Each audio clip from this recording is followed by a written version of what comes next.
Drop year में मैंने biome के टारगेट बैच में एडमिशन लिया था। बायोम है सिर्फ मेडिकल प्रिपरेशन का संस्थान। परंपरा को कायम रखते हुए झारखंड के इतिहास में पहली बार नीट यूजी में 700 मार्क्स पार। तो अपने डॉक्टर बनने का सपना पूरा करें बायोम के साथ। बायोम किन्नू और नगरा टोली रांची। डुमरी उपचुनाव में तमाम पार्टियां अपनी अपनी ताकत झोंक रही हैं। वहीं एमआईएम के अध्यक्ष असदुद्दीन ओवैसी की भी सभाएं होनी हैं। थोड़ी देर बाद डुमरी के कई इलाकों में सभाएं वो करेंगे और मुस्लिम मतदाताओं से खासकर वोट मांगेंगे। पिछले विधानसभा चुनाव में 24,000 से अधिक वोट लाकर एमआईएम की पार्टी ने सभी को आश्चर्यचकित कर दिया था। एक बार फिर असदुद्दीन ओवैसी डुमरी में आज प्रचार करने वाले हैं अपनी पार्टी के जो प्रत्याशी हैं मौलाना के नाम पर, और जिस तरह से वो लगातार मुस्लिम मतदाताओं को रिझाने का प्रयास करते हैं। ऐसे में झारखंड मुक्ति मोर्चा भी बड़ी पार्टी है यहाँ पर जो मुस्लिम मतदाताओं का हक रखती है। ऐसे में हम झारखंड मुक्ति मोर्चा के जो कैंपेन कार्यालय है, ये नवाडी का प्रखंड कार्यालय, वहाँ पे हम चुनावी कार्यालय में हैं और यहाँ पर मुस्लिम मतदाता और मुस्लिम कार्यकर्ता भी हैं झारखंड मुक्ति मोर्चा के। उनसे ही जानते हैं कि आखिर कितना असर पड़ेगा। झारखंड मुक्ति मोर्चा भी दावेदारी कर रहा है और असदुद्दीन ओवैसी भी चुनाव प्रचार आज कर रहे हैं। मुसलमान किधर जाएगा, क्योंकि असदुद्दीन ओवैसी यहाँ पे मजबूत दावेदारी कर रहे हैं। नो डाउट, इसमें कोई शक नहीं है, दावेदारी करना सबका काम है। लेकिन इस बार जो 2019 में जो गलतियां की थी, छोटी छोटी गलतियां मुसलमानों ने, और उसको दोहराना नहीं चाहते हैं। और इस बार लगभग 95%, लगभग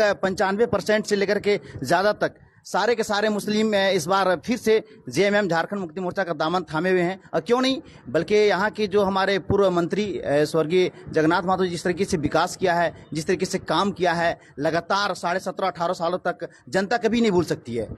यहाँ तक बात रही कि असदुद्दीन ओवैसी साहब की, वो अपने जगह हैदराबाद में ठीक है, नो डाउट, इसमें कोई संदेह नहीं है। लेकिन यहाँ उसका कोई कुछ नहीं होने वाला, कोई फर्क नहीं पड़ने वाला है। आज देख सकते हैं, आज उनका कार्यक्रम में, बहुत बड़ा कार्यक्रम वो लोगों ने बताया, जानकारी मिली सोशल मीडिया के माध्यम से। लेकिन जितने सारे जो आप कार्यकर्ता देख रहे हैं जेएमएम का, वो सारे के सारे मुस्लिम है। लगभग 90% जिस तरह कार्यालय में देख रहे हैं सब मुस्लिम है। बावजूद इसके वहाँ कार्यक्रम आप देख सकते हैं, जब यहाँ इस तरीके से आबादी, इस तरह से तादाद से लोग हैं, तो कोई असर पड़ेगा? कोई असर नहीं पड़ने वाला है जेएमएम का, कोई फर्क नहीं पड़ने वाला है जेएमएम का। जेएमएम के 95% लोग जेएमएम में शामिल है, मुस्लिम जितने सारे वोटर्स हैं। 5%, 2% से कोई फर्क नहीं पड़ने वाला है। लेकिन पिछली बार कैसे वोट मिल गया था, क्योंकि 24,000 से अधिक मत लाए थे डुमरी में उन्होंने, और लोगों को, मुसलमानों के अंदर एक दिग्भ्रमित पैदा किया। उन्होंने बता दिया कि हम लोग 80,000 हैं, 90,000 हैं, तो मुसलमान लोगों ने समझ नहीं पाया। उन्होंने गूगल सर्च नहीं किया कि कितने हम लोग मतदाता हैं। उन लोगों ने सोचा कि हम अगर 40-50,000, 60,000 वोट देते हैं तो शायद जीत हो जाएगी। लेकिन इस दिग्भ्रमित को लोगों ने, मुसलमानों ने दूर किया। बोला नहीं, उससे कोई होने वाला है नहीं। ना क्षेत्र में वो रहते हैं,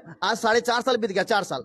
एक बार कोई बता दे, किसी को आप लोगों ने कभी देखा है? नहीं। जी हाँ, नहीं देखा है। कुएं में मेढक की तरह जब बरसात होता है, बरसात के पानी में आ जाते हैं फुदकने के लिए, उससे कोई फर्क नहीं पड़ने वाला है मुसलमानों को। मुसलमान हमेशा, लगभग एक बार मिस किया मुसलमानों ने 2019 में, शुरू से जेएमएम के साथ थे, आज भी हैं, आगे भी रहेंगे इंशाअल्लाह। ये आप देख सकते हैं तस्वीरों में, ये मुस्लिम मतदाता हैं और कार्यकर्ता भी हैं। आप बताइए, क्यों नहीं असदुद्दीन ओवैसी भी तो मुस्लिमों के लिए आह्वान करेंगे, और उनकी पार्टी के बजाय आप लोग का झारखंड मुक्ति मोर्चा का कैसे दावेदारी कर रहे हैं? सबसे पहले बहुत बहुत आप लोगों को धन्यवाद, जो आप लोगों ने यहाँ करके हम लोग को बीच में बात को सुनने और समझने का काम कर रहे हैं।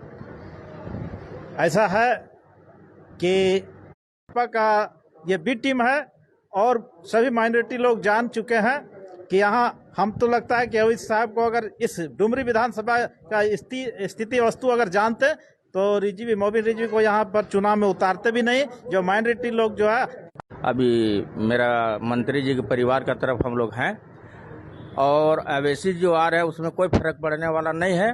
राष्ट्रीय जनता दल के जो पदाधिकारी हैं उनसे भी बात करते हैं। आप बताइए कि यहाँ ओवैसी फैक्टर भी क्या काम करेगा, क्योंकि पिछला चुनाव में ओवैसी फैक्टर बड़ा काम किया था और 24,000 से अधिक मत लाए थे उन्होंने। ना, इससे कोई फर्क नहीं पड़ने वाला है। और पूरे देश की जनता समझ चुकी है, ये एक तरीके से वोट कटरू है, समझ जाइए। और यहाँ पूरे राज्य की जनता, डुमरी की जनता समझ चुकी है कि हम लोग सब इंडिया गठबंधन के साथ है और यहाँ आने से हम लोग को ये पता चला है कि यहाँ के लोग तो बोल रहे कि आप लोग क्यों आए प्रचार के, इसकी ज़रूरत ही नहीं है, क्योंकि स्वर्गीय जगन्नाथ महतो जी का जीत सुनिश्चित तय है। ये सिर्फ अपने टाइम बर्बाद कर रहे हैं और ओवैसी जी का आने से कोई फर्क नहीं पड़ता है, क्योंकि वो तो अपने हैदराबाद का विकास नहीं कर पा रहे हैं, तो यहाँ की क्या विकास करेंगे, यहाँ की क्या जनता के समस्या को समझ सकेंगे। एक बार चुनाव में सिर्फ आते हैं, चुनाव प्रचार करके चल जाते हैं, इससे कोई फर्क नहीं पड़ने वाला है। पूरे राज्य की जनता और पूरे देश की जनता, मुसलमानों समझ चुके हैं कि ओवैसी जी ये सिर्फ बी टीम है, बीजेपी की बी टीम समझ चुकी है इससे। और ये सारे देश की मुसलमान और राज्य के मुसलमान इंडिया गठबंधन के साथ हैं और एक है। सबको हम लोग मिलकर इंडिया गठबंधन को जिताने के काम करेंगे, बेबी देवी को जिताने का काम करेंगे। और लोग तो कह रहे हैं कि काम हुआ नहीं, कुछ रोजगार नहीं मिला, बच्चे स्कूल नहीं जा पाते हैं। देखिए, एक घर में होता है कम बेसी, तो घर में शिकायत होता है तो उन लोग शिकायत करने वाला है, लेकिन काम जो किया है इसका जवाब नहीं है। हॉस्पिटल यही बनाया है, कॉलेज यही बनाया है, रोड यही बनाया है, और गरीबों का हम लोग को यही था नेता, समझिए। ये झारखंड में काशी विधानसभा में अगर नेता था तो हमारे टाइगर जगन्नाथ महतो स्वर्गीय था। ये तस्वीरें हैं जो डुमरी विधानसभा क्षेत्र है, डुमरी विधानसभा क्षेत्र की, और तमाम जो लोग हैं वो यहाँ पर दावेदारी कर रहे हैं। जो झारखंड मुक्ति मोर्चा के कार्यकर्ता हैं, राष्ट्रीय जनता दल के कार्यकर्ता हैं, वो कह रहे हैं कि ओवैसी का फैक्टर शायद इस बार डुमरी में काम नहीं करेगा और डुमरी में इस बार झारखंड मुक्ति मोर्चा की प्रत्याशी की तरफ मुस्लिम मतदाताओं का रुझान है। फिलहाल देखना होगा कि आज ओवैसी की जब सभा होगी उसमें कितने मुस्लिम वहाँ पर शामिल होते हैं और किस तरह से उस भीड़ को रिस्पॉन्स मिलती है। सहयोगी संजय के साथ अशोक कुमार, मुखर संवाद, नावाडी, डुमरी। मिनी लंदन मैक्लुस्कीगंज प्रकृति की गोद में बसा ड्रीम डेस्टिनेशन आपका कर रहा है इंतजार। आइए अपने यादगार लम्हों को बिताइए ड्रीम डेस्टिनेशन में। राजधानी रांची से महज 50 किलोमीटर दूर आपका अपना ड्रीम डेस्टिनेशन। जब टूटती है आस, जब थकती है सांस, जब रूठते हैं अपने, मुंह मोड़ता है जमाना, जब अंगड़ाई लेता है संकल्प, फिर बनती है कहानी, बनते हैं अनमिट निशान। देखिए मेरे साथ संघर्ष की दास्तां।